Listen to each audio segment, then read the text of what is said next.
It happened again, didn't it? You sent somebody a message and that girl that was supposed to reply didn't. The chance that they most likely saw it and intentionally chose not to reply. Not that they was doing something and they didn't get the chance. They just didn't reply at all. And now I feel sad as shit. Well, listen, bro. You're gonna be alright. You're gonna wake up and see the next day. I promise. Back in the day, when I was texting this one girl, as soon as she sent me a text, I would immediately text back. And it was go on for a couple of minutes, but then out of nowhere, she would just stop. So after a couple of days of us texting and stuff, I remember there was this one night where it was around 10 p.m., 10:30, and my bedtime was 11:30. I chose to go to sleep at 11:30 so I could wake up at 7. As I'm waiting for her to send a text message, I'm getting a little anxiety. I'm like, okay, when's she gonna text back? And I came up with this brilliant idea to watch a 2-hour movie and then wait. So as I'm watching this 2-hour movie, I'm getting anxiety thoughts. I'm like, has she texted back yet? Has she texted back yet? And then after the 2-hour movie, I checked my phone and she still hasn't texted back. So then I came up with this idea to put an alarm every 2 hours during the night and then wait for a reply. After going to sleep, and then after 2 hours, making me up, the alarm, I didn't go forward with the plan. I couldn't. Yeah, it was just too tiring. When I woke up the next day around like 7 and I went about my day, right? And it was like 12 p.m. She finally replied. And that's when I realized my mistake. Now, I gotta be honest. I can't tell that story with a straight face. Like, that was so stupid. I really thought to set up an alarm every 2 hours during the night to reply, just to wait for a reply. So first of all, have some self-respect. I know you may not have done something as stupid as this, but you may have done something similar. You need to have self-respect with your time.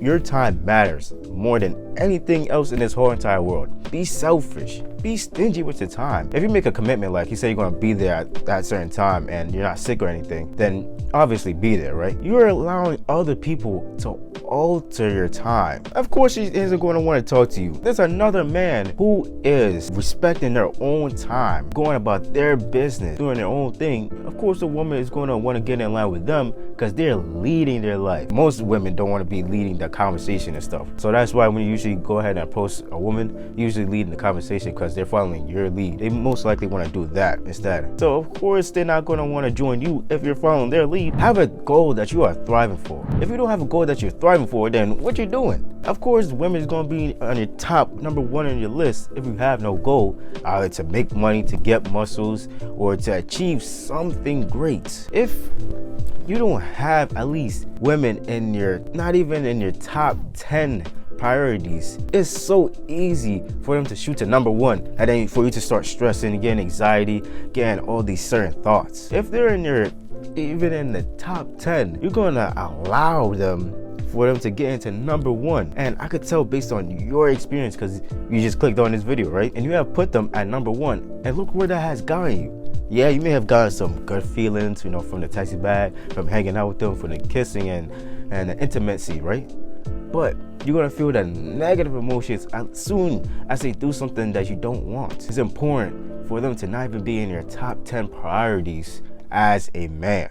Whenever you can and you see the opportunity, try to set up a hangout in person, not try to text too much online because it is very distracting. At least for me, I'm not a big fan of texting. I'd rather have one thing to do and just completely focus on it. Like this video, for example. I'm not playing video games. I'm not editing this video at the same time. I'm just strictly focused on recording this video because it's way better for my mental health and I could make a better video. If I was sitting there editing a whole nother video and then try to record this one's gonna feel flat and I'm not even gonna be able to get into the flow and really talk. So when you're, you know, trying to get some work done, maybe you're doing some Spanish work, some homework or whatever work, right? And then you texting on the side, your attention is getting drawn back and forth and you're not gonna be able to do the best job you can. That's why I really like deep work. And deep work is just simply doing work for a certain amount of time without distraction. That's simply what it is. To do deep work, you have to put your phone somewhere else or on do not disturb so you don't hear no notifications, no things, no vibrations or whatever.